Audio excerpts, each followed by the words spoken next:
Hello everyone, welcome back.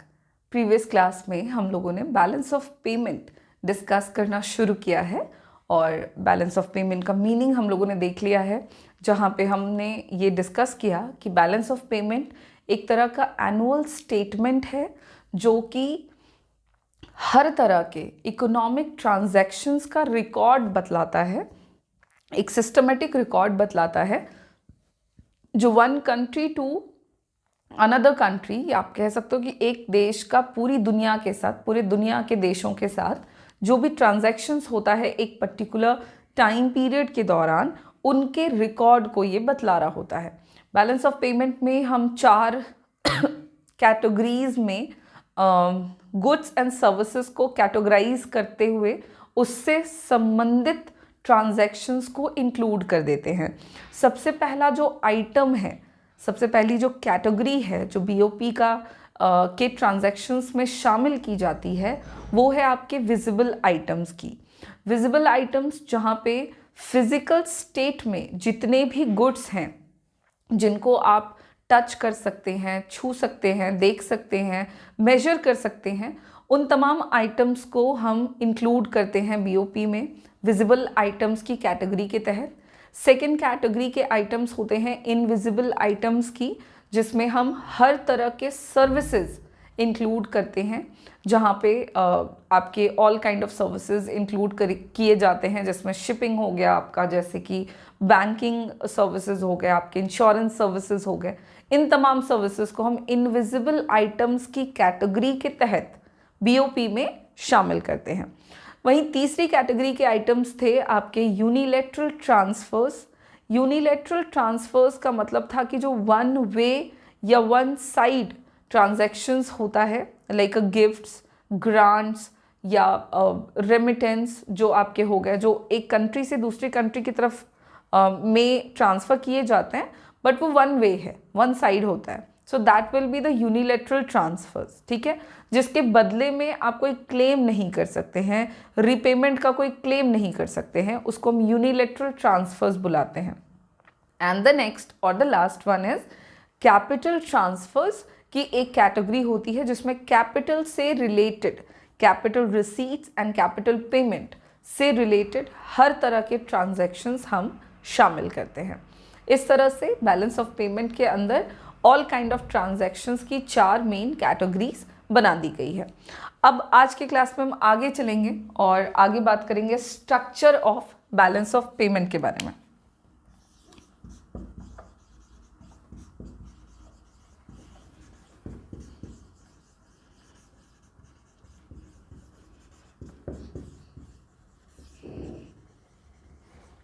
So balance of payment के meaning, उसके components के साथ साथ अब जान लेते हैं उसके उसके स्ट्रक्चर के बारे में कि बीओपी का स्ट्रक्चर कैसा होता है। So the structure of balance of payment is, जो आपका बैलेंस ऑफ पेमेंट है, इसका जो स्ट्रक्चर है, तो इस स्ट्रक्चर की जो अकाउंटिंग है वो कैसे होती है, मेन हमारा ये है टॉपिक। तो बैलेंस ऑफ पेमेंट का जो अकाउंटिंग मेथड है ना, वो डबल एंट्री सिस्टम को फॉलो करता है, डबल एंट्री सिस्टम को फॉलो करता है। मतलब जो आपका एक ऑथेंटिक बिजनेस अकाउंट होता है, जो कॉमर्स के बच्चे यूजुअली पढ़ते हैं, तो वो एक जनरल जो बिजनेस अकाउंट है, बिल्कुल उसी तरह से आपका बैलेंस ऑफ पेमेंट की जो अकाउंटिंग है वो होती है, जिसमें डबल एंट्री सिस्टम होती है, जहाँ पर आपके बैलेंस ऑफ पेमेंट के like a typical business account, इसके भी 2 साइड होते हैं, ठीक। एक होता है क्रेडिट साइड और एक होता है डेबिट साइड। तो हम चूंकि स्ट्रक्चर की बात कर रहे हैं, तो जो साइड्स हैं आपके बीओपी के अकाउंट के, उसके 2 साइड हो जाते हैं। एक मैंने कहा डेबिट साइड और एक होता है आपका क्रेडिट साइड। तो there are 2 sides of balance of payment account, like a normal business account, जैसा हम लोग जानते हैं। क्रेडिट साइड की अगर हम बात कर रहे हैं और डेबिट साइड की बात कर रहे हैं तो इन दोनों का क्या मतलब हुआ। तो जैसे डेबिट साइड है तो डेबिट मतलब क्या होता है, पैसों का कटना, ठीक है, पैसे जाते हैं, जब पैसे निकलते हैं तो उसको हम डेबिट कहते हैं। और क्रेडिट मतलब क्या होता है, पैसों का आना, मतलब बढ़ना, ठीक है।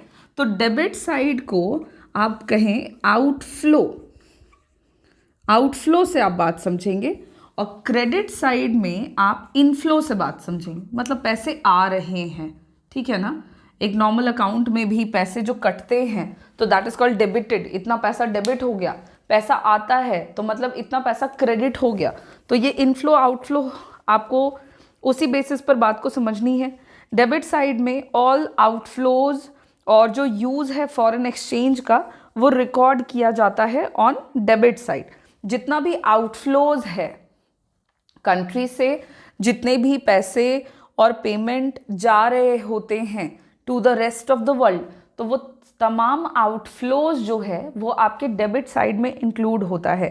जबकि क्रेडिट साइड की बात करेंगे तो जितने भी इनफ्लोज हैं और जितने भी सोर्सेज हैं फॉरेन एक्सचेंज के वो रिकॉर्ड हो जाते हैं आपके क्रेडिट साइड में। तो inflows and all sources of foreign exchange वो कहाँ पे रिकॉर्ड होगा, क्रेडिट साइड पे रिकॉर्ड होगा। और डेबिट साइड पे जितने भी आउटफ्लोज हैं और जितने भी आपके जितने भी पेमेंट्स है कह सकते हो, जितने भी यूजेस हैं, जो भी आपका पैसा जा रहा है, यूजेस ऑफ फॉरेन एक्सचेंज, वो तमाम जो ट्रांजैक्शंस हैं वो आपका रिकॉर्ड होगा डेबिट साइड में। तो इस तरह से आपका डेबिट साइड और क्रेडिट साइड दो पार्ट बन जाता है बैलेंस ऑफ पेमेंट का। And in the accounting sense balance of payment जो है वो हमेशा बैलेंस्ड होता है। जैसे कि लाइक ट्रायल बैलेंस जो प्रिपेयर किया जाता है पर डबल एंट्री सिस्टम के तहत, जो ट्रायल बैलेंस होता है वो प्रिपेयर होता है as per double entry system. तो अगर इकोनॉमिक सेंस में आप इस बात को समझ रहे हैं, समझना चाहें, तो इसका मतलब हुआ कि बैलेंस ऑफ पेमेंट को need not be always equal. इसको हमेशा ऐसा बराबर रहने की ज़रूरत नहीं है कि आउटफ्लोज बराबर इनफ्लोज रहे, credit side is equals to debit side रहे। ये हमेशा ऐसे होने की ज़रूरत नहीं है, बिकॉज इसकी जो काउंटिंग का जो प्रोसेस है, जो सिस्टम है, वो आपका ट्रायल बैलेंस के बेसिस पर होता है। ओके अब है कि बैलेंस ऑफ पेमेंट कितने तरह का हो सकता है या कैसा हो सकता है। अगर हम बात कर रहे हैं कि it needs not to be always in balance, तो बैलेंस का मतलब तो हम यही समझ रहे हैं, अगर बैलेंस्ड है बैलेंस ऑफ पेमेंट तो इसका मतलब तो हम यही समझ रहे हैं ना कि आउटफ्लोज जितने भी हैं वो इनफ्लोज के बराबर हों, जितना पैसा आ रहा है उतना ही पैसा जाए। तो ये ज़रूरी नहीं है कि हमेशा ऐसा रहे। तो इस सेंस में बैलेंस ऑफ पेमेंट जो है वो आपको तीन तरह का देखने को मिल सकता है। एक तो बैलेंस्ड, अगला आपको देखने को मिलेगा डेफिशिट। इसका कोई ऑर्डर नहीं है प्रॉपर, मैं पहले ऊपर नीचे इसको लिख रही हूँ, पहले सरप्लस ना लिख के मैंने डेफिशिट लिख दिया। सो बैलेंस्ड एक हो गया आपका बैलेंस्ड बीओपी, एक हो गया आपका सरप्लस बीओपी, और एक हो जाएगा आपका deficit BOP. Balance of payment के तीन स्टेट हो सकते हैं, ये तीन तरह का हो सकता है। तो एक क्या हो गया आपका बैलेंस्ड हो गया। बैलेंस्ड बीओपी की बात अगर हम कर रहे हैं तो नाम से पता लग रहा है ये तब बैलेंस्ड होगा, बताएं आप ही बताएं, बैलेंस ऑफ पेमेंट बैलेंस कब होगा। तो ये तब होगा बैलेंस जब जो रिसीट है फॉरेन एक्सचेंज का और जो पेमेंट है फॉरेन एक्सचेंज का, ये दोनों एक दूसरे के बराबर हो जाएंगे। So whenever the receipt of foreign exchange is equals to payment of foreign exchange, तो it is called balanced BOP. ये दोनों जब एक दूसरे के बराबर होंगे तो such balance of payment is called balanced, ठीक है। वहीं पे डेफिशिट बीओपी का मतलब आप होपफुली समझेंगे। अगर बीओपी की बात हो रही है तो रिसीट ऑफ पेमेंट की ही बात हो रही है। किसकी भाई? तो फॉरेन एक्सचेंज की। तो एक तरफ हम रिसीट ले रहे हैं, एक तरफ पेमेंट ले रहे हैं। डेफिसिट का मतलब होता है घाटा या कमी। तो ये कब होगा?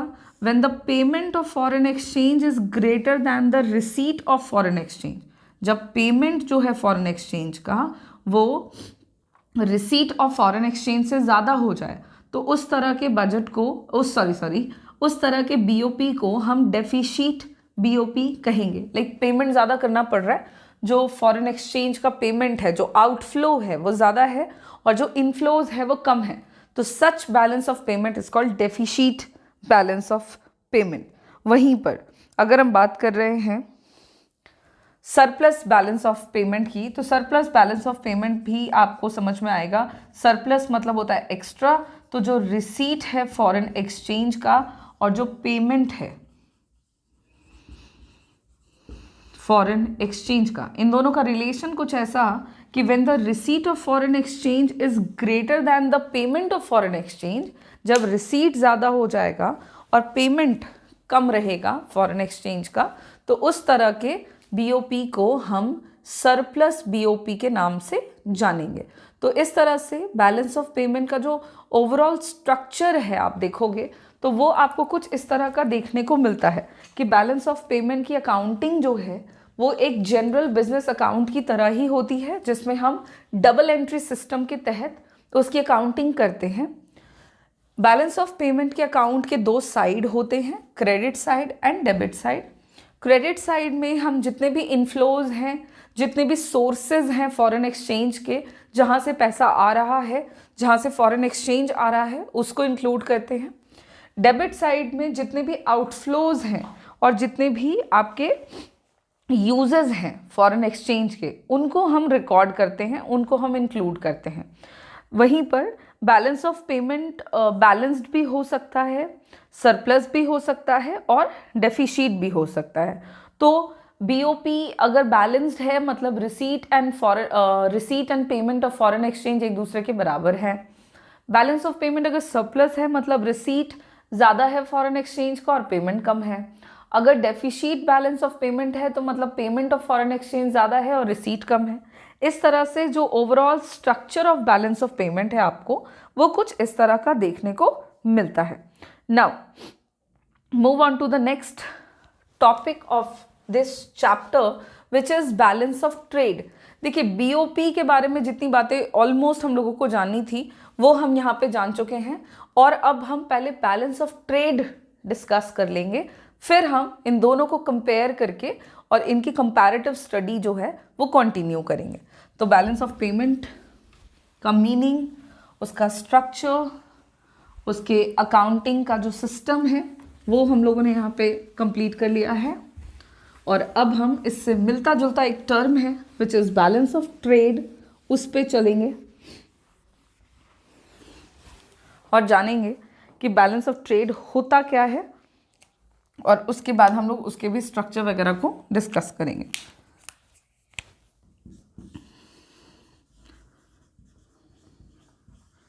So the next topic is balance of trade.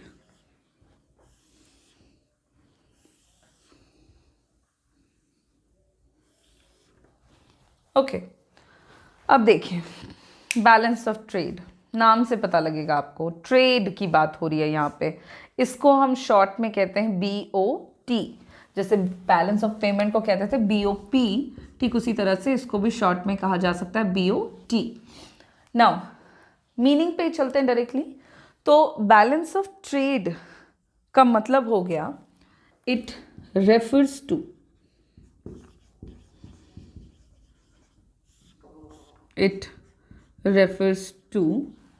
The difference between, ये ना डिफरेंस बतलाता है,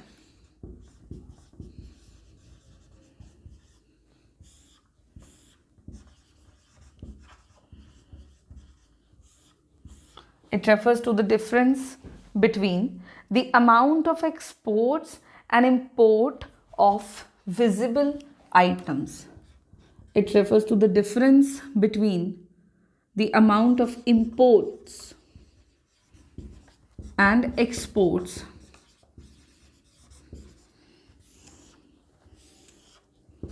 import and export of visible items, जिसको आप कह सकते हैं visible goods। तो जितने भी विजिबल आइटम्स हैं, हम लोगों ने प्रीवियस क्लासेस में ये विजिबल आइटम या विजिबल गुड्स को क्लियरली डिस्कस किया है। विजिबल आइटम का मतलब हो गया वो आइटम जिसको आप फिजिकल स्टेट में पाते हैं, जो फिजिकली आपको दिखता है, मौजूद होता है, जिसको आप मेजर कर सकते हैं, जिसको आप टच कर सकते हैं, देख सकते हैं, उसको हम विजिबल आइटम्स कह रहे हैं। तो जितने भी विजिबल आइटम्स हैं उनका जो भी एक्सपोर्ट और इम्पोर्ट हो रहा है, अब export import with in the countries हो रहा है या विद इन द कंट्री नहीं, एक देश का दूसरे देश के साथ हो रहा है, तो जो भी इम्पोर्ट और एक्सपोर्ट का डिफरेंस रहता है उसको हम बैलेंस ऑफ ट्रेड बुलाते हैं। इसको हम निकाल कैसे सकते हैं, तो BOT इज इक्वल्स टू, हम लिखते हैं export of goods, export of goods minus import of goods. दोनों का डिफरेंस है चूंकि ये, तो इन दोनों के डिफरेंस को हम लोग यहाँ पे बैलेंस ऑफ ट्रेड बुला रहे हैं। बैलेंस ऑफ ट्रेड में आपको सर्विसेज इंक्लूडेड नहीं मिलेंगे, आपको यहाँ पे सिर्फ और सिर्फ गुड्स की बात हम कर रहे होंगे, यूनिलैटरल ट्रांसफर्स की बात नहीं होगी यहाँ पे हम कैपिटल ट्रांसफर्स की बात नहीं करेंगे। यहाँ पे सिर्फ फिजिकल आइटम्स, विजिबल आइटम्स और उनके इंपोर्ट और एक्सपोर्ट के रिगार्डिंग टर्म्स जो हैं वो शामिल किए जाते हैं। जो एक्सपोर्ट होता है वो एंटर होता है क्रेडिट आइटम के तौर पर। BOP अकाउंट जो है उसमें जो एक्सपोर्ट है वो क्रेडिट के तौर पर एंटर किया जाता है, पॉजिटिव उसको पॉजिटिव साइन के साथ आप एंटर करते हो, बिकॉज वो शामिल हो रहा है ना, एक्सपोर्ट ऑफ गुड्स कर रहे हैं तो पेमेंट आ रहा है, तो वो हमारे BOT अकाउंट में पॉजिटिव तरीके से इंक्लूड होगा। जबकि इंपोर्ट जो है वो एंटर होता है डेबिट साइड में। जैसे बैलेंस ऑफ पेमेंट के अभी हम लोगों ने देखे, BOP में हम लोगों ने क्या देखा, इसके दो साइड है, क्रेडिट साइड और डेबिट साइड। ठीक उसी तरह से BOT के भी आपको दो साइड मिलेंगे, और BOT में चूंकि हम क्या बात कर रहे हैं, इंपोर्ट और एक्सपोर्ट की बात कर रहे हैं, इसके डिफरेंस की बातें कर रहे हैं, तो जो भी इंपोर्ट हो रहा है वो आपका इंक्लूड होगा डेबिट साइड में, इंपोर्ट आपका इंक्लूड होगा डेबिट साइड में, और जो भी एक्सपोर्ट हो रहा है वो इंक्लूड हो जाएगा हमारे क्रेडिट साइड में। इस तरह से BOT अकाउंट का जो कैलकुलेशन है वो किया जाता है।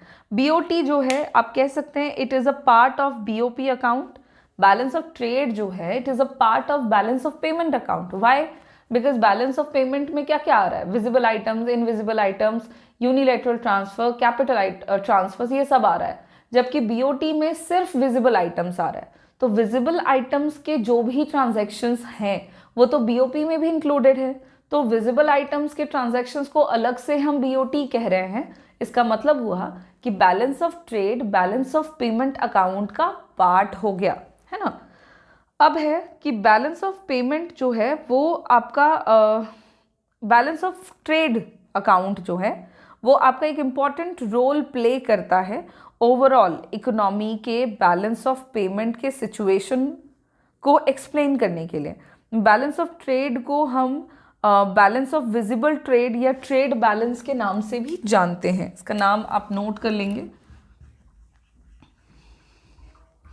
बैलेंस ऑफ विजिबल ट्रेड, या फिर इसको हम लोग बैलेंस ऑफ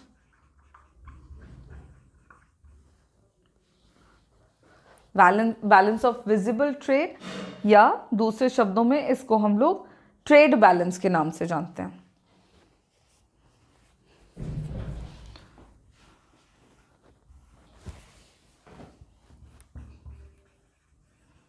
ट्रेड बैलेंस इस तरह से आपके बैलेंस ऑफ ट्रेड के और भी अदर नाम होते हैं। Okay, now balance of trade आपका किस तरह का हो सकता है, इसका स्ट्रक्चर कैसा अगर होता है, अगर हम इसकी बात कर रहे हैं तो अगेन बात करें तो जो बैलेंस ऑफ ट्रेड है उसको खुद से वो बैलेंस हो जाए ऐसा ज़रूरी नहीं है। It is not necessary always कि जो एक्सपोर्ट ऑफ गुड है वो हमेशा इंपोर्ट ऑफ गुड के बराबर हो। देखो ये नेसेसरी नहीं है, कम ज़्यादा हो सकता है। तो बैलेंस ऑफ ट्रेड जो है वो आपका सरप्लस भी हो सकता है और डेफिसिट भी हो सकता है। मतलब बैलेंस ऑफ पेमेंट जो है वो आपका बैलेंस ऑफ ट्रेड जो है वो हमेशा बैलेंस रहे, जैसा कि नाम में पता लग रहा है। तो ये नेसेसरी नहीं है कि ये हमेशा बैलेंस ही रहेगा। तो it can be surplus, it can be deficit, positive negative सब हो सकता है। तो यहाँ पे अगर बैलेंस ऑफ ट्रेड पॉजिटिव है, BOT can be of 2 type. ठीक है, इसके टाइप को अगर जानना चाह रहे हैं तो ये 2 तरह का हो सकता है। BOT क्या है? एक्सपोर्ट और इंपोर्ट का डिफरेंस है। ये अगर पॉजिटिव है, बैलेंस ऑफ ट्रेड पॉजिटिव है, इसका मतलब हुआ कि जो एक्सपोर्ट है वो ज़्यादा है और जो इंपोर्ट है वो कम है। लेकिन वहीं दूसरी तरफ अगर बैलेंस ऑफ ट्रेड नेगेटिव है तो इसका मतलब हो रहा है कि इंपोर्ट ज़्यादा है और एक्सपोर्ट कम है। अगर बैलेंस ऑफ ट्रेड में एक्सपोर्ट ज़्यादा हो जाता है इंपोर्ट से तो इस तरह के बैलेंस ऑफ ट्रेड को हम कहते हैं surplus BOT, balance of trade. कब? जब एक्सपोर्ट इंपोर्ट से ज़्यादा हो। जबकि अगर बैलेंस ऑफ पेमेंट में इंपोर्ट ज़्यादा है एक्सपोर्ट से तो उस तरह के BOT को हम डेफिसिट बैलेंस ऑफ ट्रेड कहते हैं, जहाँ पर इंपोर्ट ज़्यादा होता है और एक्सपोर्ट कम होता है। तो स्ट्रक्चर वाइज भी बैलेंस ऑफ ट्रेड आपको काफ़ी मिलता जुलता मिलेगा बैलेंस ऑफ पेमेंट से। और जब सरप्लस BOT है उसको हम फेवरेबल मानते हैं कंट्री के लिए। अगर बैलेंस ऑफ पेमेंट के अंदर balance of trade positive show करता है या वो सरप्लस होता है तो ये किसी भी कंट्री के लिए फेवरेबल होता है। पॉजिटिव BOT फेवरेबल है भाई, फायदेमंद है, कंट्री के फेवर में है। क्यों भाई? इंपोर्ट एक्सपोर्ट ज़्यादा है, इंपोर्ट कम है। जबकि अगर वो नेगेटिव है तो वो आपका अनफेवरेबल होता है किसी भी कंट्री के लिए। किसी भी कंट्री के ग्रोथ डेवलपमेंट की बात अगर हम कर रहे हैं और उसको रिलेट करें इसके साथ तो ये फिर आपको अनफेवरेबल देखने को मिलता है। तो इस तरह से बैलेंस ऑफ ट्रेड के भी टाइप हम लोगों ने यहाँ पे डिस्कस किए। और टाइप में जो है वो 2 टाइप इसके हो सकते हैं। देखो बैलेंस भी हो सकता है बट वो नेसेसिटी नहीं है कि बैलेंस ही रहे हमेशा। तो वो अगर वो बैलेंस नहीं है तो फिर क्या होगा? तो फिर या तो सरप्लस होगा या तो डेफिसिट होगा। अगर सरप्लस है तो ये अच्छी बात है, एक्सपोर्ट ज़्यादा कर रहे हैं इंपोर्ट कम कर रहे हैं तो ये अच्छी बात है। लेकिन अगर डेफिसिट है तो ये कंट्री के लिए थोड़ा अनफेवरेबल होता है। इस तरह से हमारा जो मीनिंग है बैलेंस ऑफ ट्रेड का वो यहाँ पे कंप्लीट हम कर रहे हैं। और अब हम लोगों को नेक्स्ट जानना है बैलेंस ऑफ पेमेंट और बैलेंस ऑफ ट्रेड के बीच में डिफरेंसेस क्या क्या हैं। तो चलो, चूँकि हमने BOP और BOT इन दोनों ही टर्म्स को डिस्कस कर लिया है तो अब हम लोग फटाफट से दोनों के बीच में डिफरेंसेस जानेंगे सो दैट कि हम आगे के टॉपिक पे मूव कर सकें।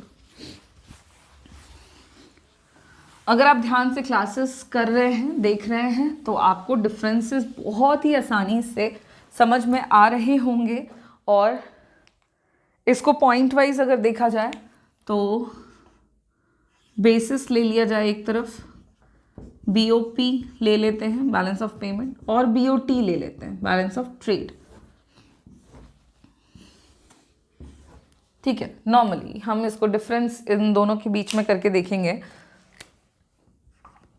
तो सबसे पहला डिफरेंस हम लोगों को दोनों ही टर्म्स का मीनिंग जो है वो दिखेगा। बैलेंस ऑफ ट्रेड जो है वो डिफरेंस बताता है, it refers to the difference. हमने अभी अभी देखा, या अंतर बता रहा है, किसके किसके बीच में अंतर बता रहा है। तो एक्सपोर्ट और इंपोर्ट के बीच के अंतर को हम बैलेंस ऑफ ट्रेड कहते हैं। जबकि बैलेंस ऑफ पेमेंट क्या है? तो एक तरह का स्टेटमेंट है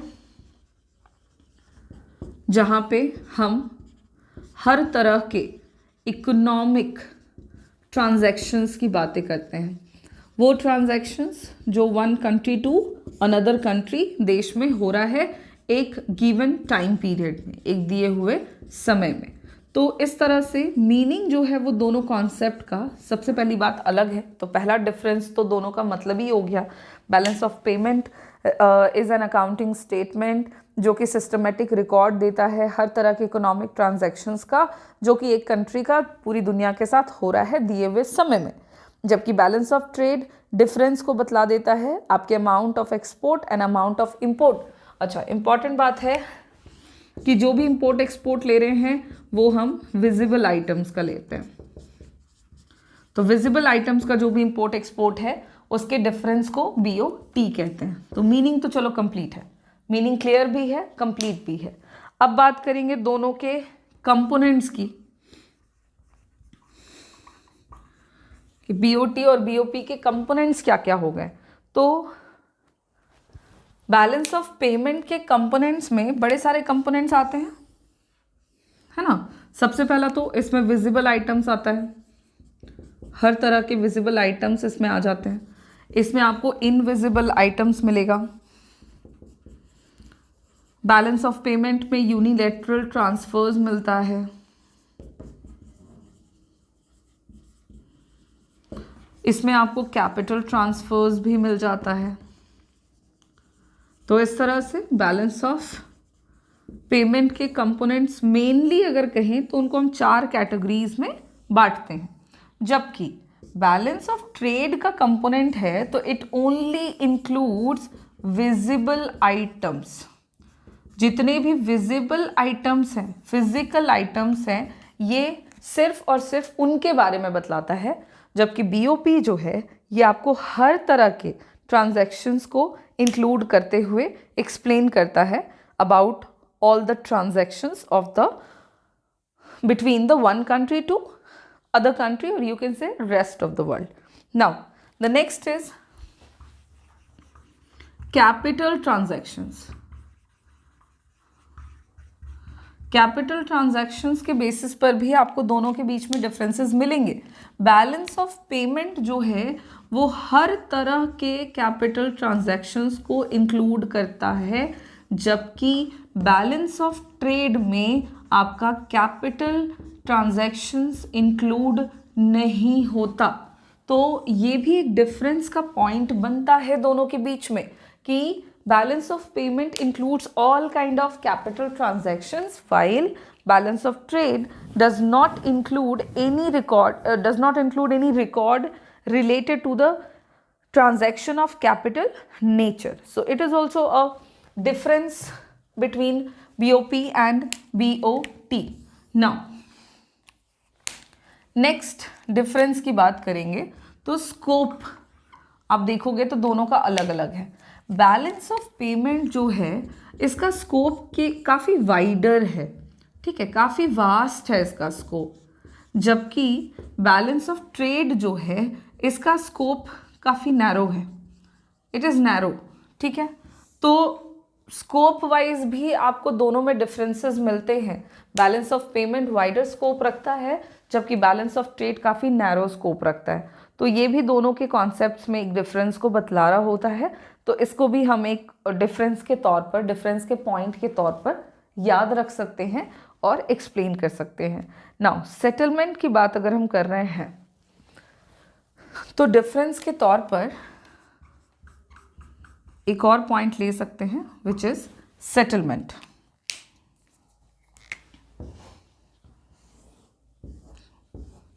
अब ये सेटलमेंट का क्या सीन है, तो अनफेवरेबल बैलेंस ऑफ पेमेंट अगर होता है तो उसको आप मीट नहीं कर सकते हैं with the favourable balance of trade. कहने का मतलब हुआ कि अगर बैलेंस ऑफ पेमेंट आपका अनफेवरेबल है, ओके, मतलब डेफिसिट में है, तो ये बैलेंस ऑफ ट्रेड से इसका सेटलमेंट नहीं हो सकता। Unfavourable balance of payment can not be settled from balanced या फेवरेबल बैलेंस ऑफ ट्रेड। तो बैलेंस ऑफ ट्रेड के बैलेंस होने से भी बैलेंस ऑफ पेमेंट जो है वो आपका सेटल नहीं हो सकता। जबकि बैलेंस ऑफ ट्रेड की बात अगर करोगे, बीओटी की बात करोगे, तो इसको आप बैलेंस्ड बीओपी के साथ सेटल कर सकते हैं। देखो यहाँ पे पॉइंट लिखेंगे तो समझ में ज़्यादा बेहतर आएगा। अगर अनफेवरेबल है बीओटी, बैलेंस ऑफ ट्रेड, तो इसको हम कैन बी सेटल्ड, इसको हम सेटल कर सकते हैं किसके साथ? तो it can be settled with the balanced BOP. बात समझे? बिकॉज बीओटी कहीं ना कहीं बीओपी का पार्ट है।